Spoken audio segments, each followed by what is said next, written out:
Right, people. This is my skin under a lighted magnifying glass, right? Oh, to keep still. And this is how Lyme and Morgellons disease moves through your skin. Very sneaky, very casual, and very blinking painful. That's all I can say. But let's get a better angle. That basically is my hand. Well, it was my hand until this took over. If you watch carefully, you'll see, you know, them patterns in my skin, they'll change.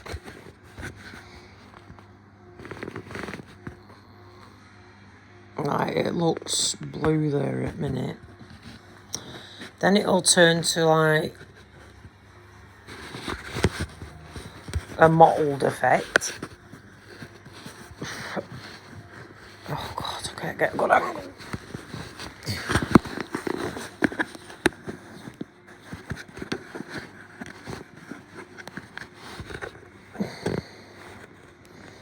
Just keep still.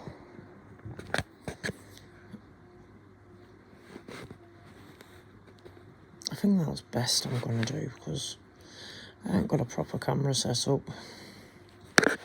which is annoying me now because I'm trying to get good footage for yous and I can't do it.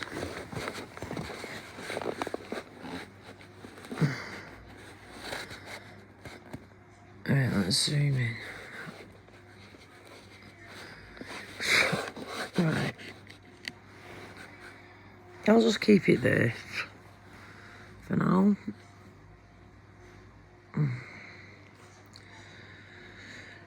I mean, end of the day, it's all over my skin, this anyway, so.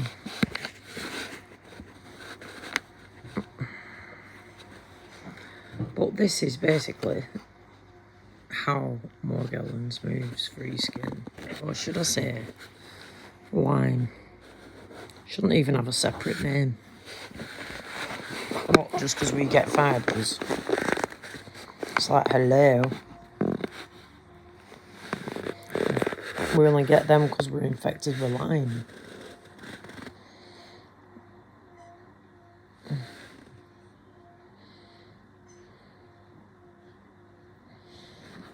Now, do you think it's right that we should all be left this way with this?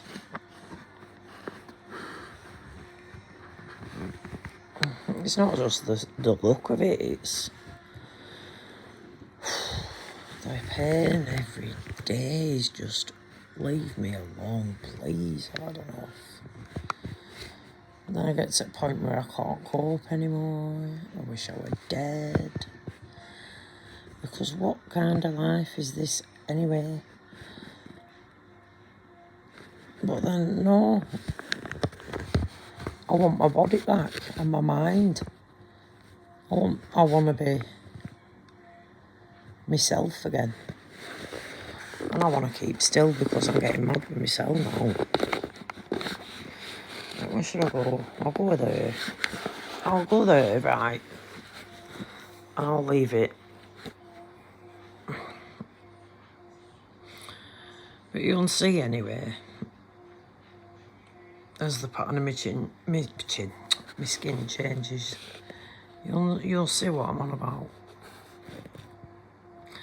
I mean, it's a joke. It's an absolute joke that we're left with this.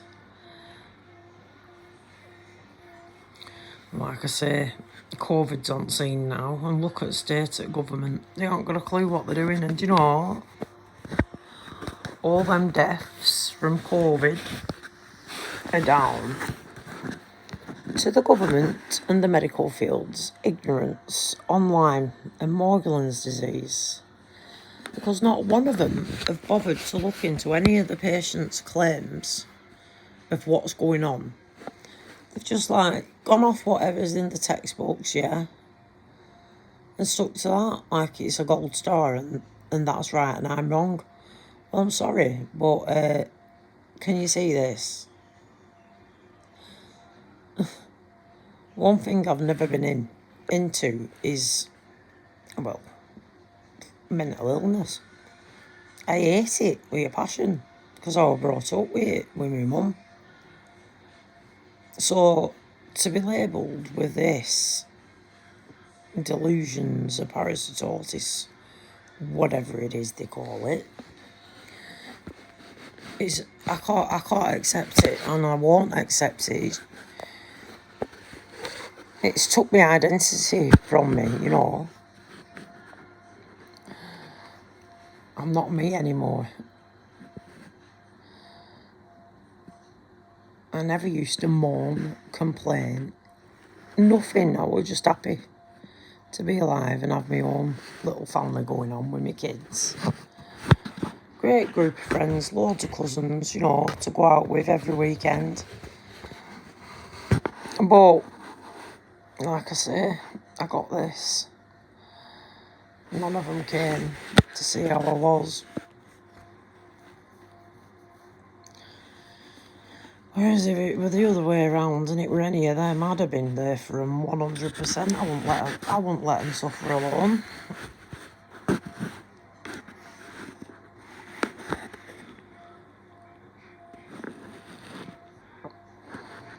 And you know, even though they've done me wrong,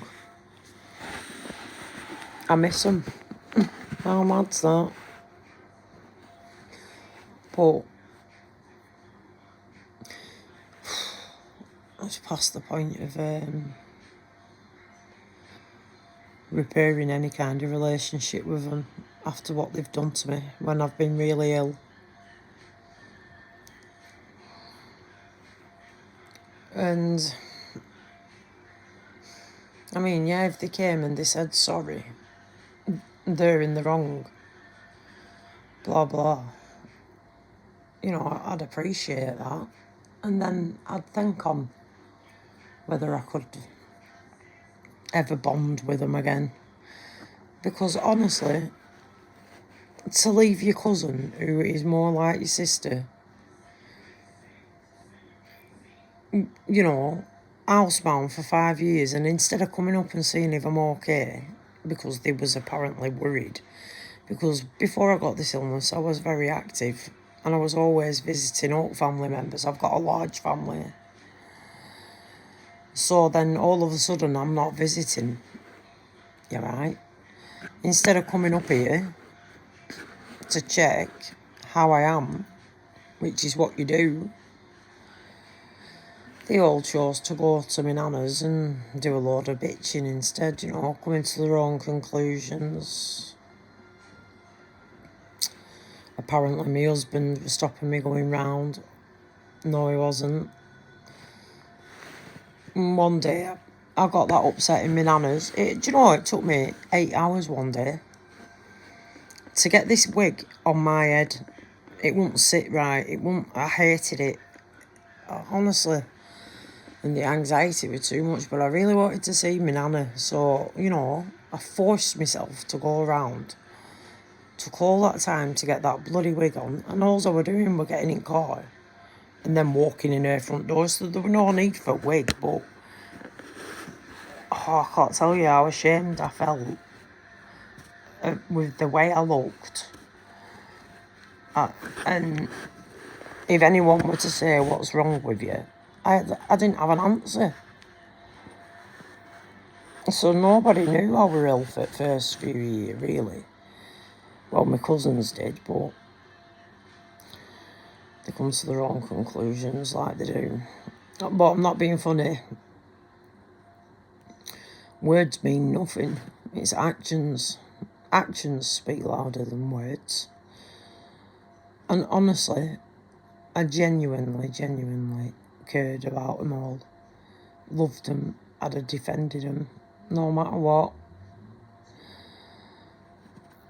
You know, if they'd have had an illness like I've ended up with, I would have been there. I would have been helping in any way I could. But do you know what hurts even more?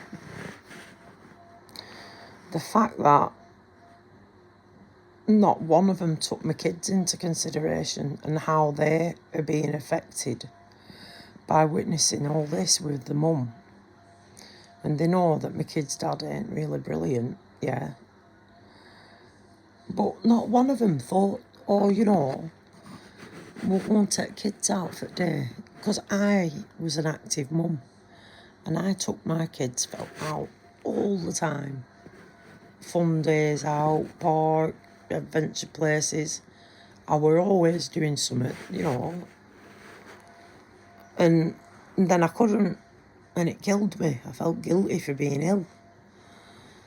But wouldn't you think one of them would have come up and said, come on kids, let's get you out for a day for some fun.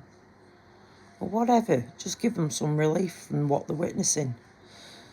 But no, they're not bothered. And all that time, I thought they genuinely cared and loved me. They cared for me and loved me and my kids. And basically, I just feel like I've been mugged right off by the lot of them. And I know violence don't solve anything at all, but I might be ill. And I will say this, if I ever come across any of them, and there ain't nobody about to witness it, I don't like to say what I do, because I really don't know. When I lose my temper, I lose my temper, and that's it, you're having it. And they've hurt me just as much as as I've been hurt with this disease. And, you know, so have my friends. And it's like, I can't believe how fake people are. Because I'm so honest and genuine. Honestly, I am. I wear my heart on my sleeve. I don't tell lies. Say if I were to have a falling out with someone, I only ever fall out with someone if they've took the piss out of me. But say if I ever do, I can't remember what point am I getting to. Oh, I don't know, but all I know now is they've brought me out. And I still, even though they brought me out, I miss them. You know, and I feel really, oh God, I'm filling up. Really I just feel like all my life's been a lie. You know, I was never brought up in family properly because my mum were mentally unwell. Took away all the time. But them 3 cousins I were close to when I did live with my mum. Like I say, we bonded again when I came back on scene as an adult. And I finally felt like I was part of a family. You know. Then I had kids of my own, and that were even better because I had my own family. But for not one of them to come, heartbreaking. Honestly, I can't believe it.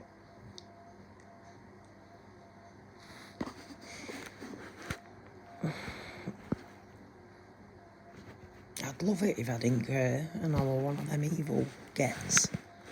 You know, don't you find though that all them that are underneath and sneaky seem to land on the feet?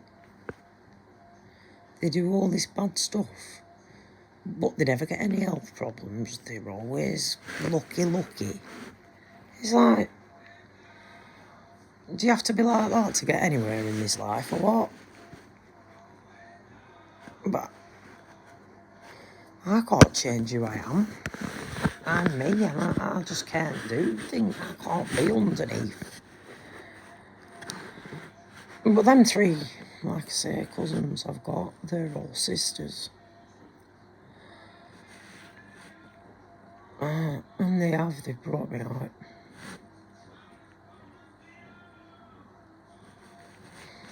And for one of them, honest to God, listen to this.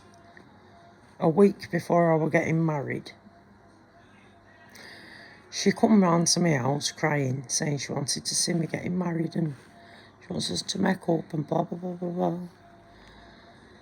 I said, yeah, you can come to the wedding. She come, got drunk. She said she were only coming to church to see me in my dress for starters. That she wouldn't come to the do, you know, because me and her mum weren't talking. Because her mum was basically one manipulative, evil, and I mean evil, liar. And they can think what they want and they won't see it because it's the mum. But I remember what she was like when I was a kid. And what she did to me as an adult, causing a rift, making things up when I've got this illness and I needed help. It's just like, wow. But anyway, I will. When I see them on their own, no witnesses, they're getting it. I can bide my time, let me tell you that.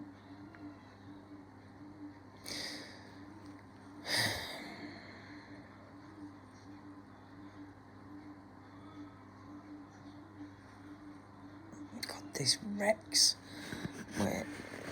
No, it's really hurting on the palm.